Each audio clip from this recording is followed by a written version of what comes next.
Good afternoon, Mr. Chairman, members of the committee. Good afternoon.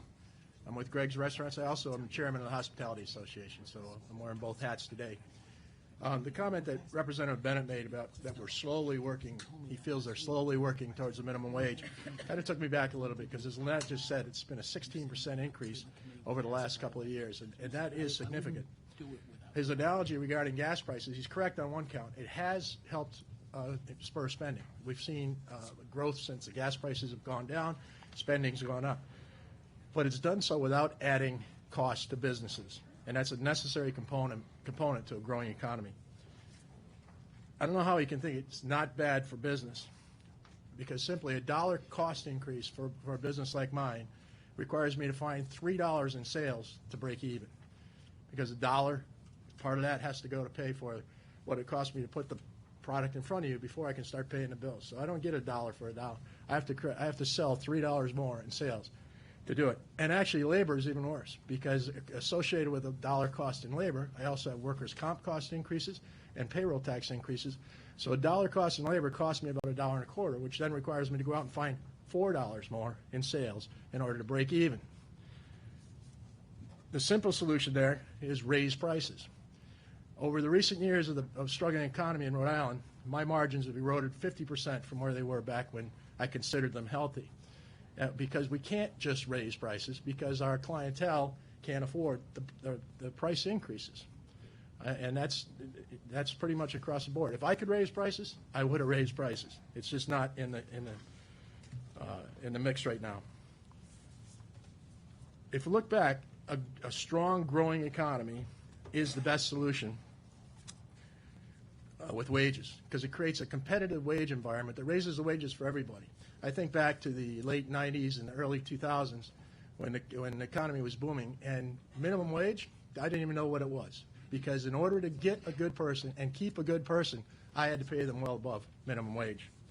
And I think that we have a pretty good example of how raising a minimum wage does not have a positive impact on the economy, because the federal minimum wage from July of 07 to July of 09 was raised 25%. And if you think back to the years following 07 and 09, I don't think anyone would make the argument that it spurned the economy. I just ask that you would consider maybe a more cautious approach. Number one, give us a chance to evaluate and get a feel for what this, I think, extremely significant cost increase and wage increase that took place January 1st, what's that going to do to business? Not just the restaurant business, not the hospitality, but business in general. Let's take a moment just to take our breath and evaluate that. And then going forward, I would ask that we consider a more incremental and controlled approach to wages, because it's easy to say raise prices, but as consumers, I think we can all agree we're very sensitive to that. So I would simply ask that a little more cautious approach is taken. Thank you. Mr. Bacon, I have two quick questions. How many people do you employ at Greg's? 480. Thank you. And would you be in favor of some kind of a CPI index? I don't know about CPI, but I do. Some kind of a formula that Yes. takes this away from the politicians to make a decision, like a Social Security or cost of living increase. What that also would offer us is a chance to plan for these types of increases. I can't plan for a dollar increase in minimum wage.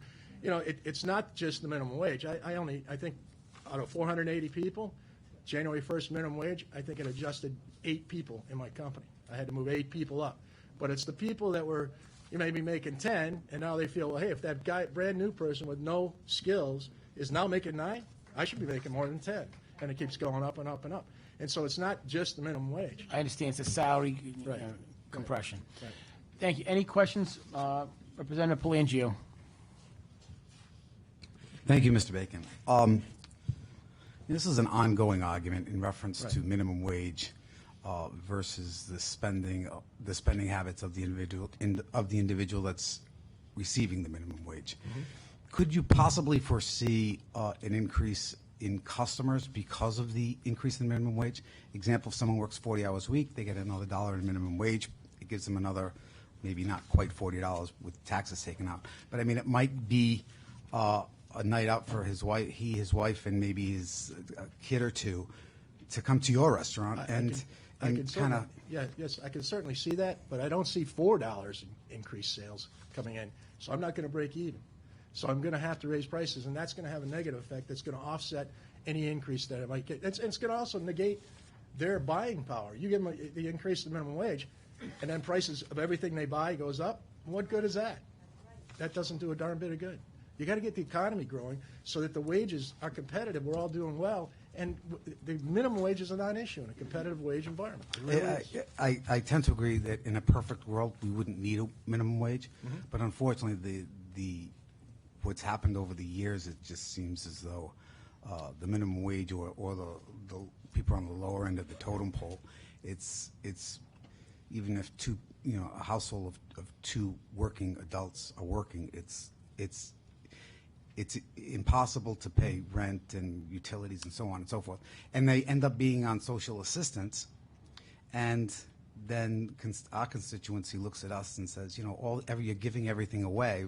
It's almost an imbalance. I totally understand your plight, Sure. and I agree with you in many aspects of what you're saying. But on the same token, I represent one of the poorest communities in the state, and you might have two people working, and it's impossible to pay rent, electricity, heat, and food. It's virtually the math just doesn't work. Now, it can be difficult, and I think that the reason. And they come here, and they're sitting in seats such as yours saying we need more social assistance because we just can't do it. Yeah. But I think the recent increase helped to even that playing field just a little bit.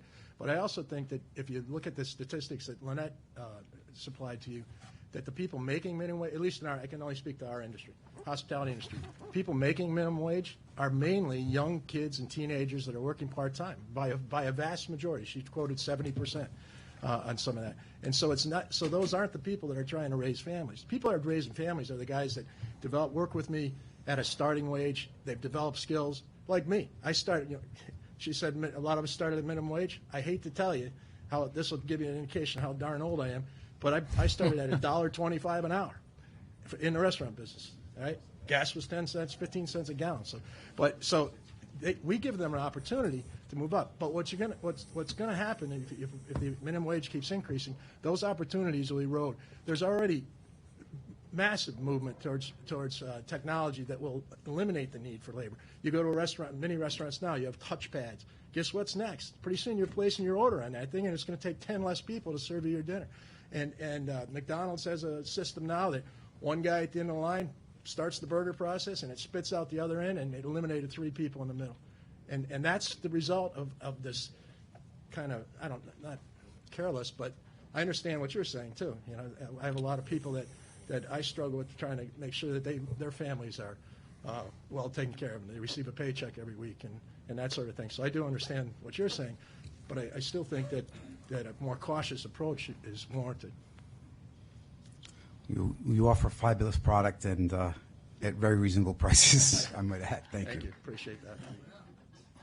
I remember when Dale Venturini used to come here, and she used to bring chocolate cake for everybody. But those days are, I guess, gone. I'm sorry. I don't know if the Ethics Commission, we had our ethics seminar, we'll let it go, but it's less than $25. The president and the governor took it all. I'm sorry. Probably. I take sugar-free. Representative G. Russo and then Representative McKiernan. Thank you, Mr. Chairman. Mr. Bacon, obviously we've been hearing this argument quite a bit. Yep. And there's schools of thought that, what is minimum wage? Is it a living wage? Is it somebody just getting out of school, making their way, trying to learn the ropes? So not to put you on the spot, but of all your employees, how many of them do you think are making a minimum wage or somewhere really close to it? Thank you. That are the breadwinners in their households? That are the breadwinners in their household? Yeah. Zero. That's Zero. pretty I thought that would be the answer. Right, thank you. Representative G. Russo. How many questions do you want me to ask? Representative McKiernan then, I'm sorry.